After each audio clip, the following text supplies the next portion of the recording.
बिस्मिल्लाहिर्रहमानिर्रहीम, अस्सलाम वालेकुम। मैं हूं मखदूम शहाबुद्दीन और आप देख रहे हैं पावर टॉक। नाज़रीन किराम, मशरिक़ वुस्ता की सूरत हाल तशवीशनाक है, गैर यकीनी की सूरत हाल है और इस सब में पाकिस्तान पूरी दुनिया के लिए मरकज़े निगाह है।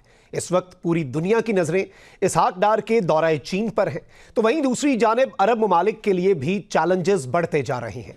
एक जानिब डोनाल्ड ट्रंप का ये कहना कि अब हम अरब ममालिक से पैसा वसूल करेंगे इस जंग का, तो वहीं दूसरी जानिब आबनाए हुर्मुज़ खुलवाए बगैर इस जंग से निकलना।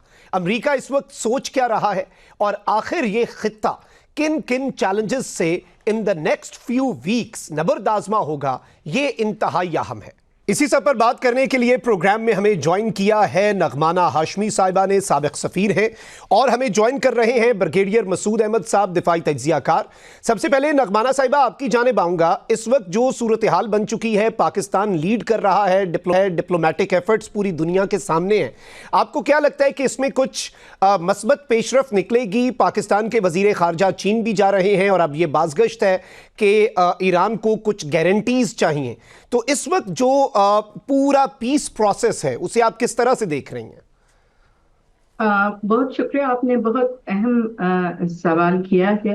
बहुत अरसे से ये, अभी जब से कॉन्फ्लिक्ट शुरू हुआ था, ये बात हो रही थी कि इसको रुकना चाहिए और ये डिप्लोमेटिक एफर्ट से और डिस्कशंस के थ्रू रुकना चाहिए। लेकिन जिस कदर की हट धर्मी आपने देखी कि अमेरिका और इसराइल वहाँ ईरान में कर रहे हैं, जरा बातचीत का माहौल मुश्किल था। लेकिन फिर भी पाकिस्तान ने शुरू ही से, बल्कि इस कॉन्फ्लिक्ट शुरू होने से पहले पाकिस्तान बहुत एक्टिव था और पहले तो ये कॉन्फ्लिक्ट ही रोकने के लिए कोशिशें कर रहा था कि ये अटैक ना हो। लेकिन अब जब हो गया है तो ये बहुत अहम बात है हमारे लिए कि इस वक्त अगर आप खित्ते में देखें या दुनिया में देखें तो आपकी नजर सिर्फ पाकिस्तान के ऊपर पड़ती है, जो कि एक बहुत ही स्ट्रेटेजिकली लोकेटेड मुस्लिम स्ट्रॉन्ग कंट्री है विद न्यूक्लियर वेपन्स। ईरान के साथ उसके बहुत ही देरीना ताल्लुकात हैं और बहुत बड़ा बॉर्डर है, और ये वो वाहिद कंट्री है जिसपे ईरान ट्रस्ट कर रहा है कि वो उनके जो इश्यूज हैं और उनके जो कंसर्न्स हैं उनको बहुत अच्छी तरह से नेगोशिएटिंग टेबल पे रिप्रेजेंट कर सकता है और बात कर सकता है। इसी तरह जो हमारे गल्फ और मिडल ईस्ट के दोस्त हैं, उन्हें भी इस वक्त सिर्फ पाकिस्तान के ऊपर ये कॉन्फिडेंस है कि पाकिस्तान एक मजबूत मुल्क है और पॉलिटिकली मिलिटरली बहुत स्ट्रॉन्ग मिडिल पावर बन के सामने आया, खास तौर पे मई 2005 के इंडिया के कॉन्फ्लिक्ट के बाद। और उससे बड़ी भी ये बात है कि इस वक्त जो एग्रेसर है अमेरिका, वो भी ये समझता है कि पाकिस्तान एक अच्छा इंटरलोक्यूटर और मीडिएटर बन सकता है और उन्हें भी हमारे ऊपर कॉन्फिडेंस है। Having said that, it is also very important to note कि इस वक्त रशिया और चाइना को तो हम पे हमेशा ही कॉन्फिडेंस था, लेकिन अब रूस को भी है। जो आपके सवाल में एक बात मुझे डिफरेंट लगी है जिस पे गुफ्तगू होनी चाहिए, वो ये है कि इस वक्त ईरान गारंटीज मांग रहा है, लेकिन ईरान खाली गारंटीज नहीं मांग रहा।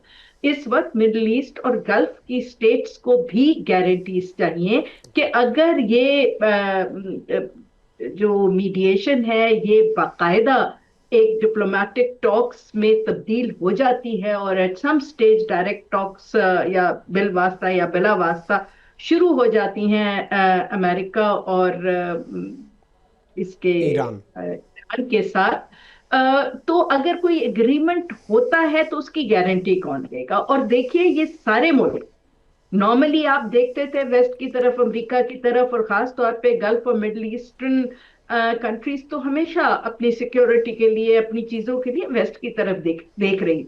ये पहला मौका है कि वो चीन की तरफ देख रहे हैं। देखिए ना, हमारे वजीर खारजा और डिप्टी प्राइम मिनिस्टर चीन गए हैं। हम तो खैर उनसे हमेशा ही बहुत ज्यादा कंसल्टेशन करते हैं और हर बात में उनके साथ मुज़ाकरात करते हैं, पूछते हैं और कंसल्टेशन करते हैं कि ज्वाइंटली हम पीस वगैरह किस तरह ला सकते हैं। लेकिन इस वक्त गल्फ और अरब स्टेट्स का भी हमारे साथ ज्वाइन हो के ईरान से कहना कि जी हमें गारंटीज, आप गारंटर बने इन इस मीडिएशन के और टॉक्स के, तो ये बहुत बड़ी हमारी भी कामयाबी है। और जो एक फैक्टर था कि चीन कब उभर के बिल्कुल सामने आएगा, तो आई थिंक इस कॉन्फ्लिक्ट ने उसको बहुत ज्यादा स्पीड अप कर दिया है।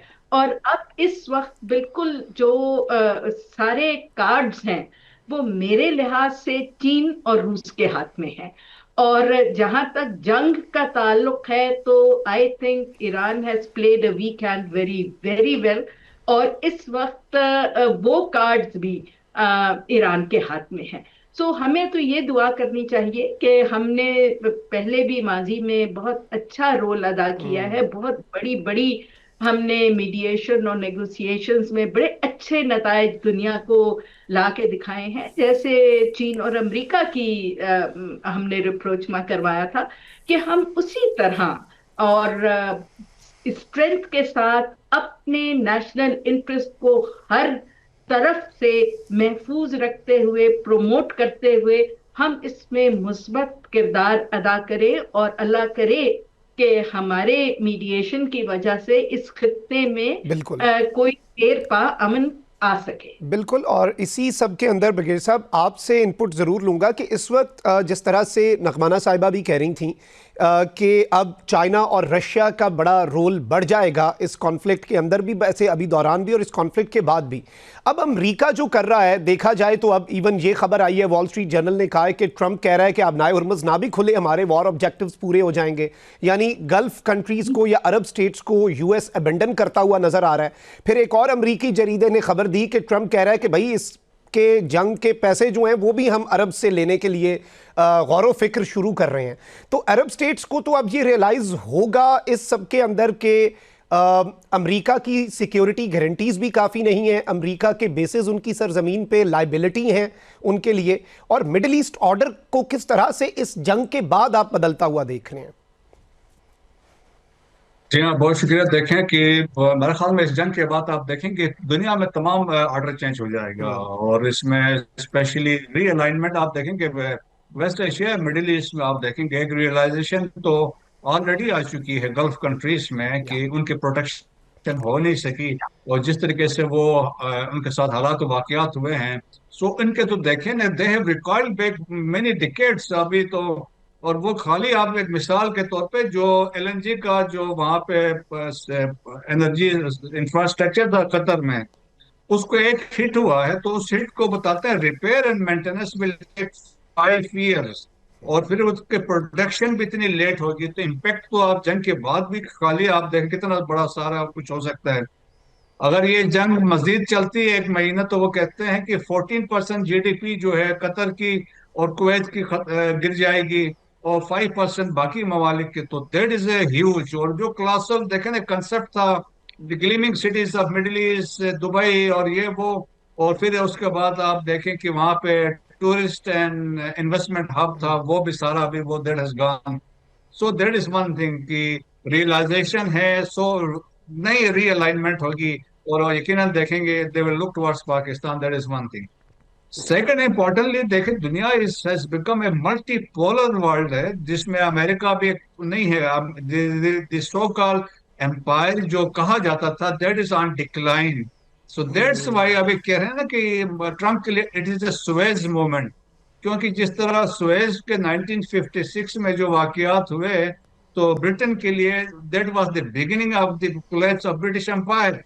सो इसी तरीके से यहाँ पे हालात वाकयात वो सुएज की वजह से हुए थे, यहाँ पे स्ट्रेट ऑफ हॉर्मुज की वजह से ट्रम्प के हालात वाकयात मजीद घिर रहे हैं। सो इसके अलावा देखें कि इंपॉर्टेंस से 3 बड़ी ताकतें इस वक्त दुनिया में, अमेरिका है, रशिया है, चाइना है, एंड इसके दरमियान में पाकिस्तान है एज ए मिडिल पावर के तौर पे, एज ए मल्टी एलाइनर के तौर पे, साउथ एशिया में सिक्योरिटी स्टेबलाइजर के तौर पे, वेस्ट एशिया में सिक्योरिटी प्रोवाइडर के तौर पे। आपका geo strategic profile has risen after मार्के हक। तो पाकिस्तान की बहुत इम्पोर्टेंस इसमें आ चुकी है।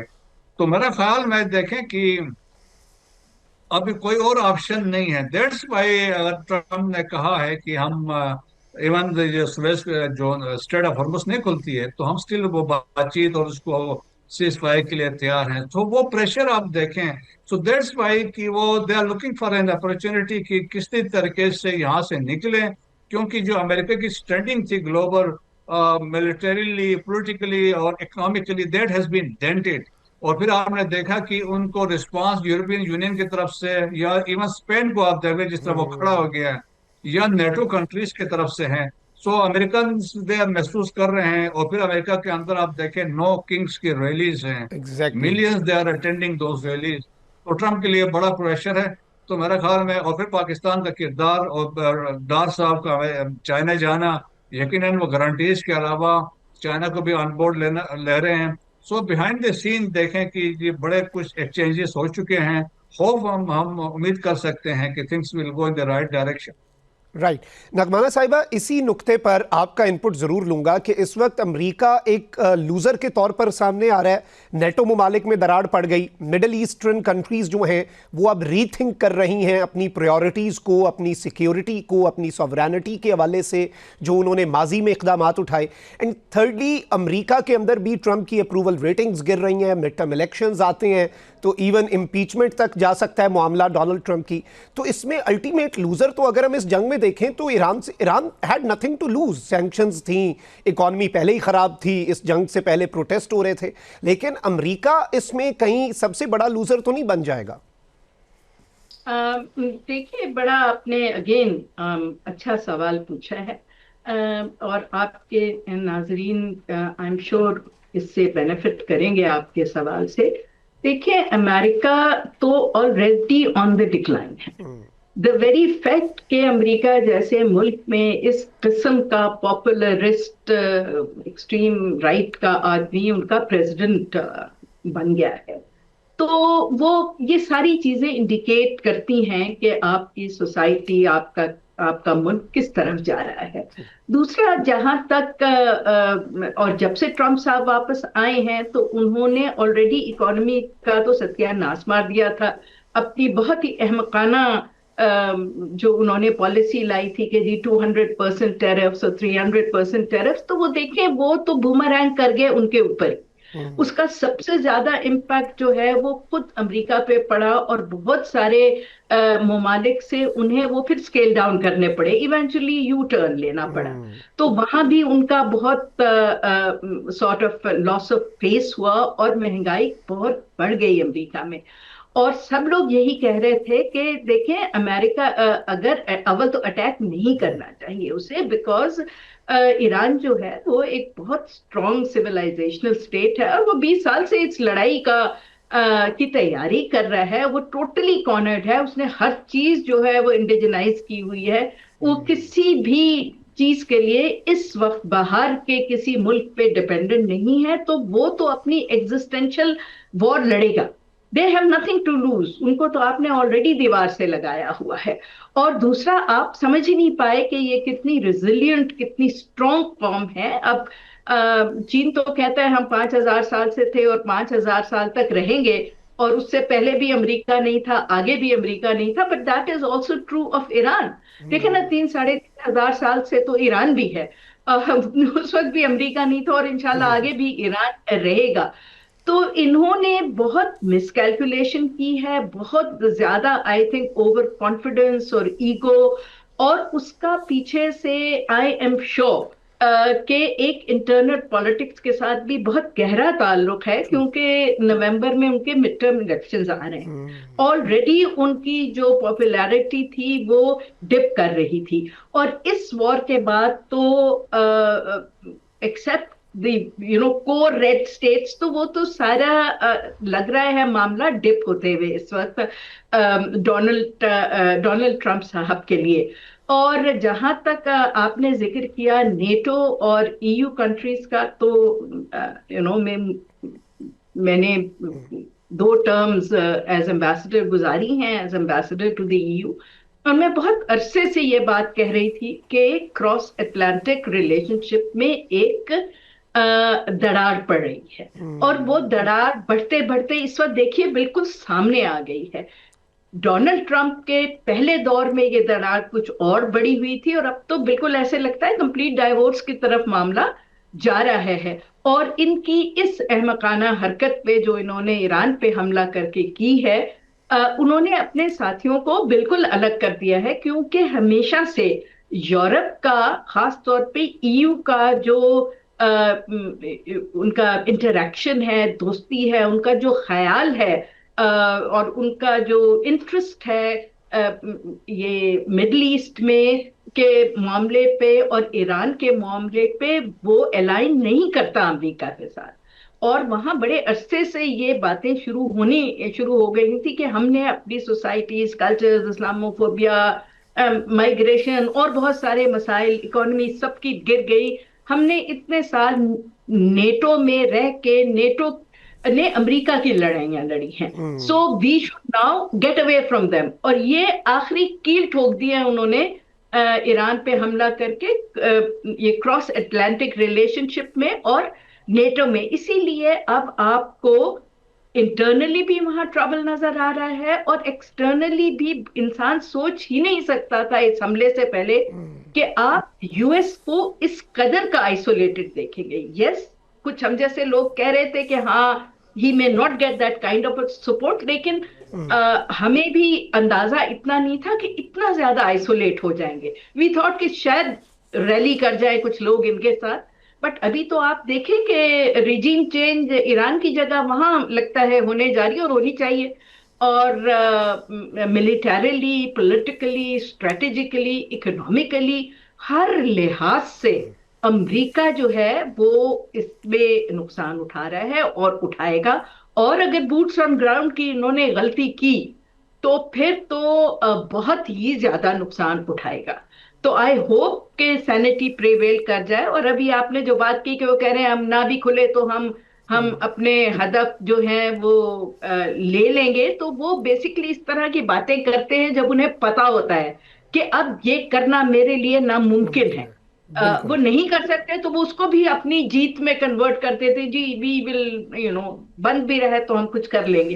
बट आई डोंट थिंक कि ब्रवाडो और रियलिटी में बड़ा फर्क होता है। तो मुश्किलात हर दिन के साथ अमेरिका के लिए आई थिंक बहुत बढ़ जाती। बिल्कुल, इसी पे ब्रिगेडियर मसूद साहब आपका इनपुट लूंगा कि अमेरिका इस जंग में, देखें एक नेचुरल सी चीज़ है कि अगर किसी के पास बहुत ज़्यादा ताकत है और उसे अपनी ताकत का गुरूर भी है, और फिर कोई डोनाल्ड ट्रंप की तरह का अनप्रेडिक्टेबल शख्स भी है, तो अब वो अपने मकासद तो हासिल नहीं कर पा रहे, फेस सेविंग चाह रहे हैं। कभी कहते हैं कि रिजीम चेंज तो हो गया ईरान में, हमने जो करना था वो हमने कर लिया, अब आप नाए हुर्मुज़ के ऊपर भी एक यू टर्न ही है।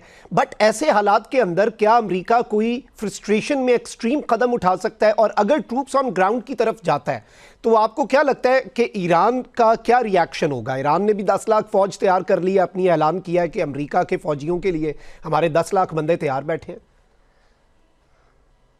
बिल्कुल देखें, एक तो उन्होंने पॉसिबिलिटी शो की है, जिस तरह बिल्डअप किया है ट्रुप्स का। मेरीन्स आ गए हैं, एट सेकंड एयरबोर्ड डिवीजन के ट्रुप्स दे आर, वो भी पहुंचने वाले हैं। और इसके अलावा एडिशनल 10,000 की बात कर रहे हैं। कितने के अंदर ऑलरेडी इनके 50,000 के करीब ट्रुप्स हैं। So there is a possibility. आप देखें कि उन्होंने ये कहा है कि अगर ये बातचीत सही नहीं होती तो वी हैव द ऑप्शन कि हम ये कर सकते हैं। सो खरक आइलैंड का भी ऑप्शन उनके पास है। There are 7 islands in Persian Gulf जो उन्होंने आइडेंटिफाई किए हैं, वहां पे वो इन्वेट कर सकते हैं या उन पर ड्रॉप, पैराट्रूपर्स ड्रॉप कर सकते हैं। लेकिन कोस्टल एरियाज में भी भिजवा सकते हैं, यूरेनियम के पीछे भी रेड्स करवा सकते हैं। बट एट द कॉस्ट जो होगी बड़ी मैसिव होगी, क्योंकि ईरान की तैयारियां हर जगह पे अकॉर्डिंग उन्होंने की हुई है।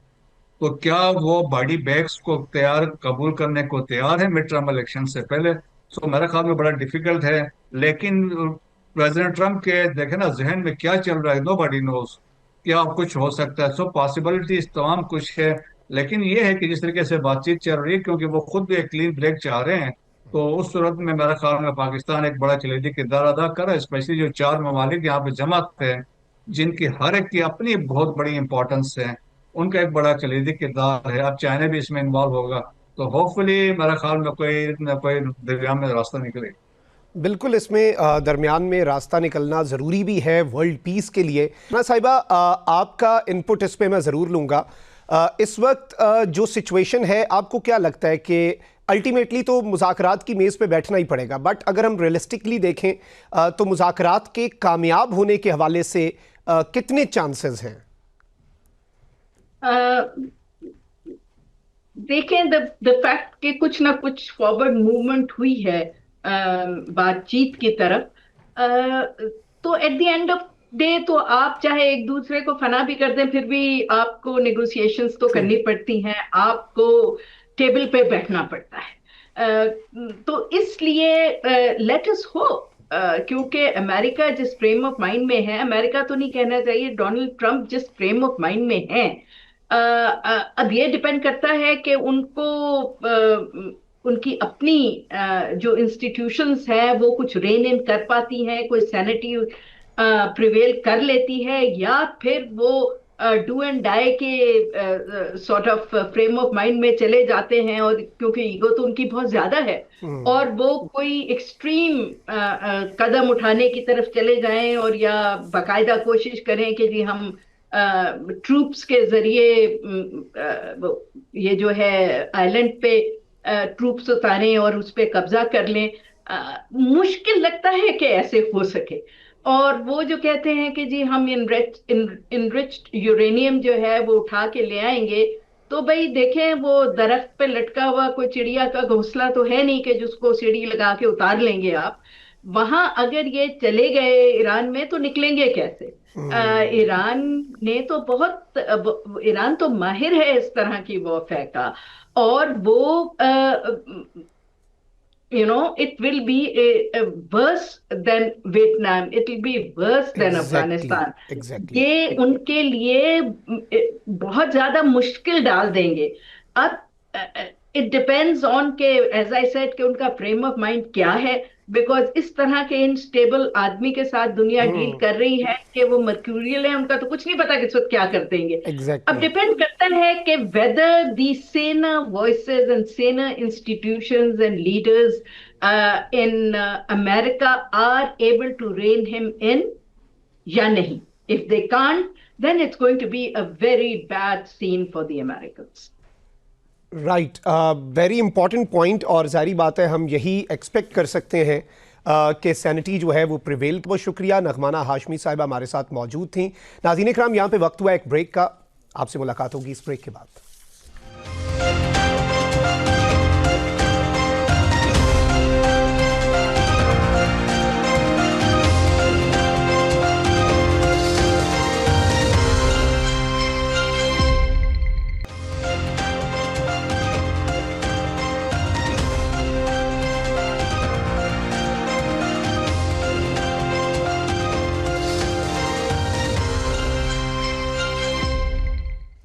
Welcome back after the break. नाज़रीन इकराम, एक जानिब मशरक़ वस्ता की सूरत हाल तशवीशनाक है, मुज़ाकरात की बाज़गश तो है, लेकिन ज़ाहिर बात है कि जंग के साए भी मंडला रहे हैं और जंग किसी भी लम्हे फैल सकती है। इस सब में पाकिस्तान के लिए भी बहुत से चैलेंजेस हैं। एक जानिब पाकिस्तान का ऑपरेशन गज़ब लिल हक़ जारी है, वहीं दूसरी जानिब फितनाल हिंदुस्तान BLA को बलूचिस्तान में एक्टिव किया जा रहा है, और कल ये खबर आई कि भारत एक फॉल्स फ्लैग की तैयारी कर रहा है। इन तमाम तर चैलेंजेस पर बात करेंगे। हमें प्रोग्राम में ज्वाइन किया है दिफाई तज्जियाकार एहसान अहमद खान साहब ने। एहसान साहब, बहुत बहुत शुक्रिया आपके वक्त का। सबसे पहले तो इस वक्त जो भारत के फॉल्स फ्लैग के हवाले से चीज़ें सामने आ रही हैं, गालिबन इसका मकसद जो भारत की नाकामियां हैं उन्हें छुपाना होगा, और इस वक्त मोदी सरकार क्या सोच रही होगी, क्योंकि इंडिया इस वक्त इंडिया के अंदर से भी आवाज़ें उठ रही हैं कि भाई पाकिस्तान लीड कर रहा है दुनिया को, इंडिया कहां पर खड़ा है? जी मखदूम साहब, बहुत बहुत शुक्रिया। आप बिल्कुल सही कह रहे हैं। जो अपने आप को फोर्थ लार्जेस्ट इकोनॉमी क्लेम करते हैं, और उसके बावजूद एक ग्लोबल इवेंट के अंदर they have been left out. ना उनसे कोई पूछ रहा है। फिर अगर आप शुरू से देखना शुरू करें तो प्राइम मिनिस्टर मोदी का उस टाइम के ऊपर इसराइल का दौरा करना, उसके एक दिन बाद जंग का शुरू होना, फिर जो ईरानी नेवल शिप दीना का टारगेट होना वहाँ पे, उसके अंदर भी ये उनके ऊपर बड़ा इल्जाम लगना कि उन्होंने टाइमली सर्च एंड रेस्क्यू नहीं दी, जो शिप्स को उनके पास एज गेस्ट आए हुए थे उनकी एक्सरसाइज में पार्टिसिपेट करने के लिए, उनको प्रोटेक्शन नहीं प्रोवाइड की गई, या ऐसी इंफॉर्मेशन अमेरिकन को रिलीज की जो इसने टारगेटिंग को आसान कराया। और उसके बाद फिर जब खामनाई साहब की भी जो शहादत जब हुई, तो उसके बाद 5 दिन तक बिल्कुल चुप बैठे रहे। एंड फाइनली किसी ने हिम्मत की और जाके वो विजिटर्स बुक के अंदर ईरानी कॉन्सुलेट के अंदर साइन कर दिया, एम्बेसी के अंदर। बट उससे बढ़ के जो आई थिंक जो प्रेशर बिल्ड किया है ऑपोजिशन पार्टीज ने हिंदुस्तान में, खासतौर पर राहुल गांधी ने, कि अपने आप को विश्वगुरु कहने वाले इस वक्त कहाँ पे है। सो ये एक इंडिया का एक पुराना तर्ज अमल रहा है कि वो जब भी आइदर कोई इंपॉर्टेंट इवेंट उनके पास हो रहा हो, या अपने आप को सेंटर स्टेज में लाने के लिए कोई ना कोई ऐसी इवेंट जरूर करते हैं, चाहे वो पुलवामा हो, पहलगाम हो, उरी हो। ये सारे इवेंट्स ऐसे हुए हैं कि जहाँ पे इंडिया ने अपने आप का अपना वो विक्टिम कार्ड प्ले करना और अपने आप को सेंटर स्टेज में लाने की कोशिश की है।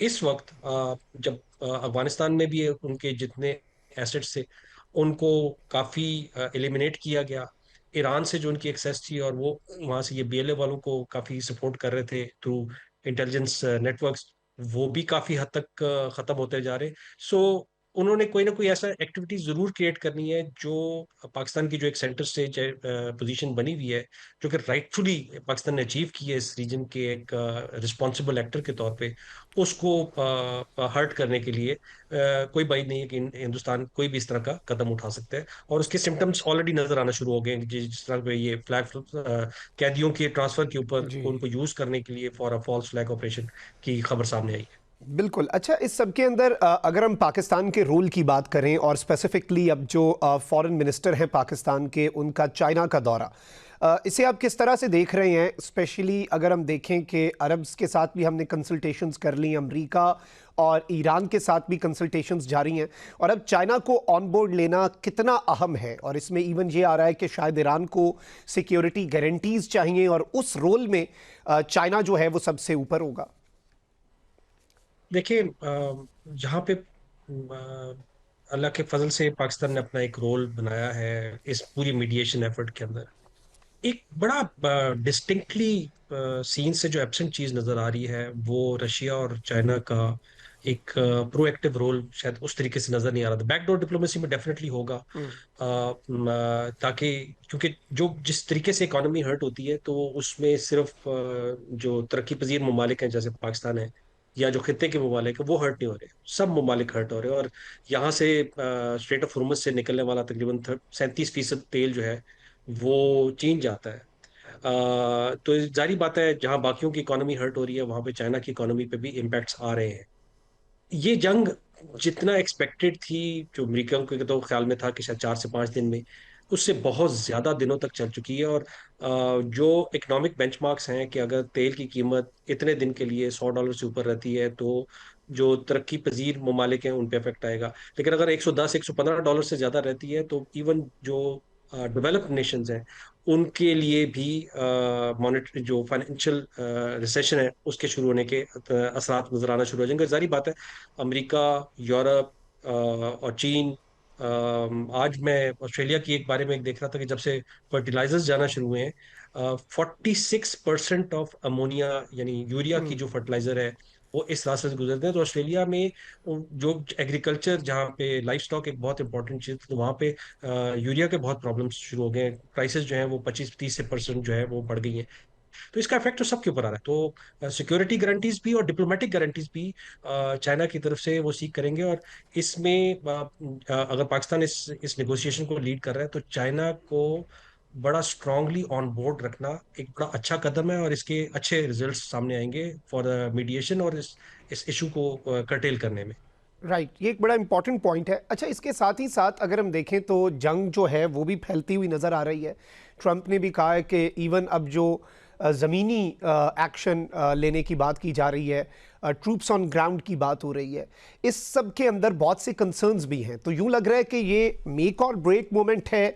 6 अप्रैल तक अगर मुज़ाकरात मस्बत डायरेक्शन में नहीं जाते तो फिर डिस्ट्रक्शन बहुत बड़े लेवल पे शायद हो, और फिर अगर अमेरिका अपने फौजी उतारता है तो ये कितना बड़ा एक कॉन्फ्लिक्ट होगा जो कि शायद फिर चंद हफ्तों से बाद सालों तक चली जाए। इसमें ना आई थिंक ये पूरा कॉन्फ्लिक्ट अमेरिका के लिए एक ऐसी हड्डी बन गई है जो ना उगली जा रही है और ना निकली जा रही है। ना यहाँ से पुल आउट कर सकते हैं, और ना ही इसको, ये जो लैंड फोर्सेस की कमिटमेंट है उसमें इतना जाना आसान नहीं होगा। ये बहुत जगहों के ऊपर खर्ग आइलैंड के बारे में बात की जा रही है। जो ज्योग्राफी है, खर्ग आइलैंड कोई आसान एक्सेस में नहीं है। जितना नेवल एसेट था अमेरिका का, वहां से वो वहां से निकल चुका है। अब खर्ग आइलैंड के ऊपर जाने के लिए पहले तो वो जो यूएसएस ट्रिपोली और USS boxer marine expeditionary groups, एक जापान से आ रहा है, एक सैन डिएगो से आ रहा है। एक जो है वो ट्रिपोली जो है वो अगस्त, ये अप्रैल के पहले हफ्ते में पहुंचेगा। और बॉक्सर जो है वो तकरीबन 12-13 अप्रैल तक पहुंचने की उम्मीद है वहां पे। 82nd एयरबोर्न के कुछ ट्रूप्स जो है वो भी उधर मूव कर दिए गए हैं लॉन्च साइट्स के ऊपर। लेकिन क्या ये बहुत है? अच्छा, अगर हाइपोथेटिकली अगर हम समझते हैं कि लेट से उन्होंने खर्ग आइलैंड को कब्जा कर भी लेते हैं, क्या उसको रिटेन कर सकते हैं? और उसके बाद फिर क्या करेंगे? दोबारा से फोर्सेस को पानी में डालेंगे कि मेनलैंड के ऊपर पहुंचे? और मेनलैंड को कुदरती तौर पे अल्लाह ताला ने ईरान को बहुत बड़ी बड़ी चट्टानों से, पहाड़ियां हैं जो जो जो उसकी ज्योग्राफी को प्रोटेक्ट किया हुआ है। सो ब्रूट्स ऑन ग्राउंड किया तो जा सकता है, लेकिन होल्ड नहीं किया जा सकेगा। और 73, ये वियतनाम की वॉर के बाद से अमेरिकन अमेरिकन सोसाइटी के अंदर एक टेबू है, एक नॉन एक्सेप्टेंस है बॉडी बैग्स की। वो कैजुअलिटीज नहीं ले सकते। और इस ये जो 2025 की एपिसोड थी और अभी की भी जो एपिसोड है, इसमें ईरान ने अपना पेन थ्रेशोल्ड जो है वो बहुत ऊपर कर लिया है। They are willing and ready to take this punishment, but they are not ready to buckle. वो अपने जो मुफादात हैं उन पे कॉम्प्रोमाइज करने पे राजी नहीं है। अल्टीमेटली जो ज्यादा बड़ी पनिशमेंट होगी, वो पूरी दुनिया में तो हो ही रही है, इकोनॉमी की जिसकी जो हालत हर जगह पे चल रही है। लेकिन अमेरिकन सोसाइटी भी इससे बच नहीं सकेगी और यूरोपियन सोसाइटी भी इससे नहीं बच सकेगी। बिल्कुल। और इस सब के अंदर ज़ाहिरी बात है कि चैलेंजेस तो अभी इन द नेक्स्ट फ्यू वीक्स हम देख रहे हैं कि बहुत ज़्यादा हैं। और अगर हम देखें कि इसमें जो मिडल ईस्ट है उसका रोल बड़ा इंपॉर्टेंट हो चुका है, क्योंकि यूएस इज़ कंफ्यूज्ड और डोनाल्ड ट्रंप से ज़्यादा अनप्रडिक्टेबल शायद कोई यूएस प्रेसिडेंट ना आया हो। अब इवन ये बात हो रही है कि ट्रंप ने कह दिया है कि अब नाए हरमुज़ ना भी खुले, हमारे तो वॉर ऑब्जेक्टिव्स क्या पता पूरे हो जाएं। फिर इवन ये बात हो रही है कि अरब्स जो हैं उनसे इस जंग के लिए कोई पैसे लेने की बात हो रही है। तो अरब स्टेट्स को कहाँ पर खड़ा देख रहे हैं आप? वो तो उन्हें तो अमेरिका ने अबेंडन ही कर दिया एक तरह से। इसमें ये जो आई थिंक तमाम अरब स्टेट्स का जो एक उन्होंने रिस्ट्रेंट शो किया है, I think it is commendable. Very. Israel की पूरी कोशिश एज ए स्पॉइलर रही है कि किसी तरीके से जो अरब स्टेट्स हैं वो इस, ऑल्दो कि they are part of the passive belligerence, कि उनकी उनकी सरजमीन से या उनकी एयर स्पेस में से वेपन सिस्टम्स गुजर रहे हैं, लेकिन they are part of the passive belligerence. उन्होंने रिस्ट्रेंट रखा है कि वो एक्टिवली या ऑफेंसिव ऑपरेशंस के अंदर शामिल नहीं हुए। लेकिन ऑफ कोर्स जब ईरान की तरफ से कुछ जगहें टारगेट होंगी तो उनका भी जो पेशेंस लेवल है आहिस्ता आहिस्ता रसीड हो रहा है। इसको यही मीडिएशन जो प्राइम मिनिस्टर भी और सीडीएफ भी और डिप्टी प्राइम मिनिस्टर भी बार बार सबसे बात कर रहे हैं, उसका असल मकसद यही है कि पेशेंस लेवल लूज नहीं करना। इसमें बहुत ज्यादा स्टेक्स इन्वॉल्व है, और खुदा ना खास्ता ये सब्र का पैमाना खत्म हो गया तो जो ब्रॉडर रीजनल वॉर होगी उसमें नुकसान सारा मुसलमान मुल्कों का है। और यही तो इसराइल अपने वो ग्रेटर इसराइल के जो मकसद है, उसमें चाहता है कि ये मुसलमान ममालिक कमजोर हो जाए। यहाँ पे जो स्ट्रेट ऑफ हुर्मुज से जो गुजरने का भी जो जो जो मकसद है, ईरान इस जोग्राफिकल लोकेशन को एज अ लीवरेज इस्तेमाल कर रहा है अपने वो डिमांड्स पूरी करवाने के लिए जो अदरवाइज हो नहीं सकती। क्योंकि जब इंटरनेशनलाइज आप कर रहे हैं तो इसका मसला बिल्कुल। सिर्फ रीजन में नहीं आ रहा। आप देखें इस वक्त अमेरिका में जो पर गैलन गैसोलीन की प्राइस थी वो तकरीबन $3.8 से बढ़ के क्लोज टू $5 चल गई है। और जब जब गैसोलीन महंगा होता है तो हर चीज महंगा होना शुरू हुई है। तो इसका इम्पैक्ट, बेशक अमेरिका दुनिया में सबसे ज्यादा तेल रखने वाला या सबसे ज्यादा गैस एक्सपोर्ट करने वाला मुल्क है, लेकिन उसके इम्प्लीकेशन क्योंकि इंटरनेशनली प्राइस बढ़ गई ना, तो वो इम्पैक्ट्स तो जनरल पब्लिक को उनके भी आ रहे हैं। ट्रू। आगे इनके मिड टर्म इलेक्शंस हैं। डेमोक्रेट्स ऑलरेडी कह रहे हैं कि जी इलीगल वॉर है। तो इंटरनल डोमेस्टिक प्रेशर जो है वो इतना ज्यादा होता जा रहा है कि उसको जल्द ये प्रेसिडेंट ट्रंप को इस जंग को जल्द से जल्द खत्म करना है। जल्द से अब जल्द एक खत्म तरफ करना प्रेसिडेंट ट्रंप के लिए बहुत ज़रूरी है और ये बड़ा जी एक इंपॉर्टेंट पॉइंट है। एहसान अहमद खान साहब, आपका बहुत बहुत शुक्रिया। नाज़रीन इकराम, यहाँ पे वक्त हुआ एक ब्रेक का। ब्रेक के बाद हम गुफ्तगू करेंगे मईशत पर, स्पेसिफिकली पाकिस्तान की मईशत पर इस जंग के क्या असरात हैं और इससे नबर्द आज़मा होने के लिए हुकूमत को और क्या क्या करना है। सलमान शाह साहब हमें ज्वाइन करेंगे आफ्टर दिस शॉर्ट ब्रेक।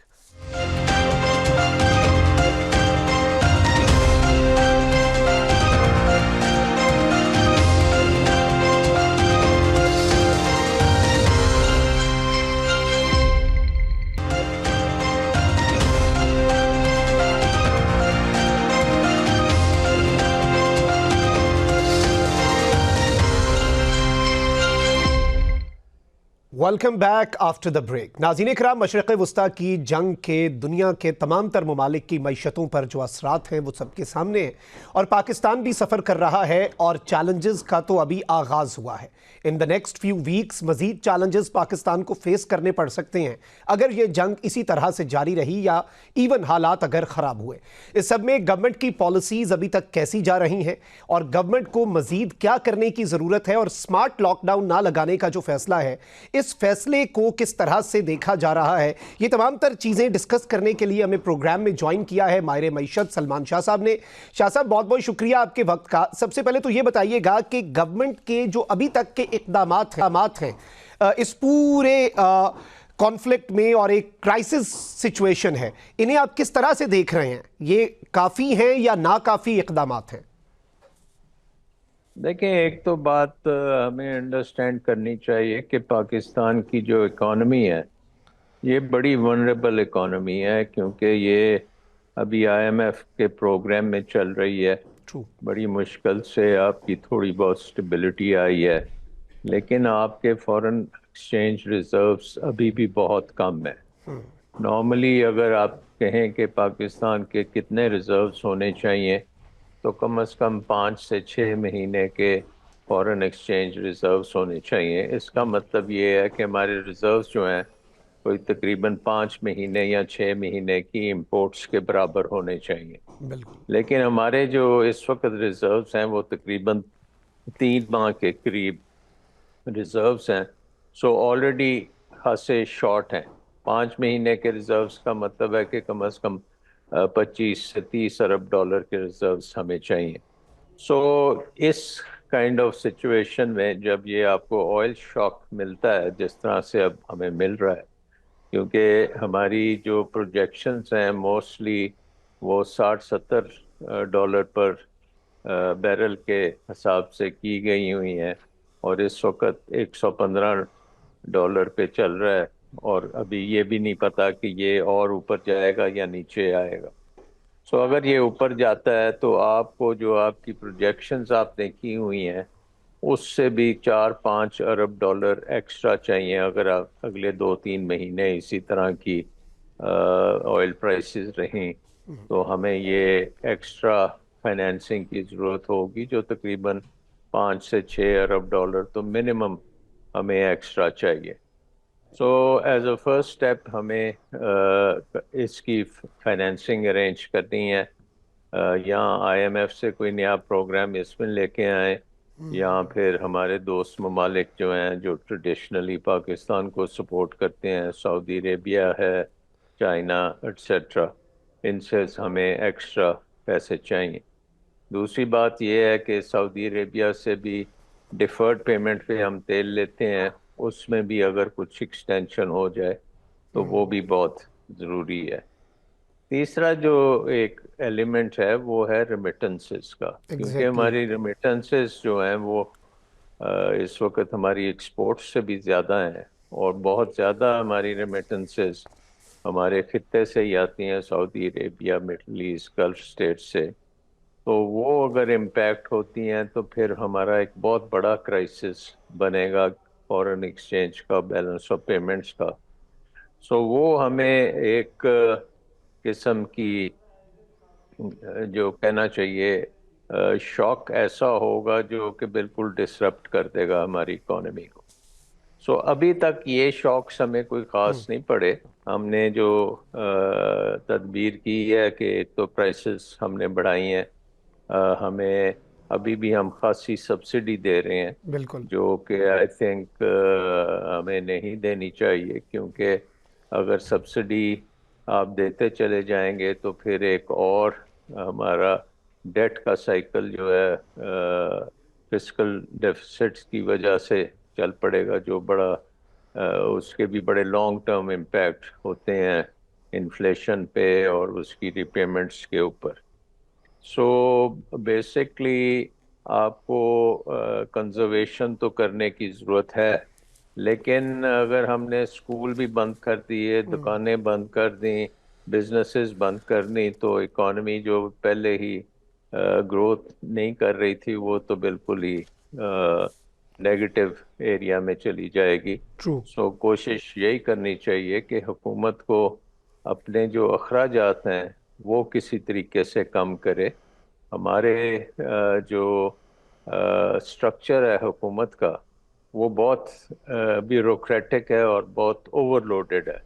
मसलन 40-50 मिनिस्ट्रीज फेडरल गवर्नमेंट के पास हैं, इसी किस्म की मिनिस्ट्रीज लोकल प्रोविंशियल गवर्नमेंट्स के पास हैं, और 18वीं तरमीम के तहत तो बहुत से ये फंक्शंस जो हैं ये प्रोविंशियल गवर्नमेंट्स को दे दिए गए हुए हैं, लेकिन वो फंक्शंस प्रोविंशियल गवर्नमेंट्स भी कर रही है और फेडरल गवर्नमेंट भी कर रही है, यानी कि डबल खर्चा हम कर रहे हैं। सो आई थिंक ये भी एक अच्छा मौका है कि डाउन साइजिंग के ऊपर जो बड़ी देर से बातचीत हो रही है उसको इम्प्लीमेंट किया जाए, और फेडरल गवर्नमेंट की जो मिनिस्ट्रीज हैं वो 40-50 से कम करके 15-20 के करीब की जाएं। बहुत से महकमे हैं जिनका कोई फ़ायदा नहीं है, उनकी अगर आप ज़ीरो बेस बजटिंग करेंगे तो पता लगेगा कि उनको पैसे तो आप दे रहे हैं लेकिन बेनिफिट्स उनसे कुछ नहीं मिल रहे, तो उनको बंद किया जाए। सो मेजर रिफॉर्म्स अब आप कर सकते हैं, उसके लिए एक एक्सटर्नल आपके ऊपर बहुत ज़्यादा प्रेशर आ रहा है और आप उसको टैकल करने के लिए ये रिफॉर्म्स शुरू करें जो हमें पहले कर देनी चाहिए थी।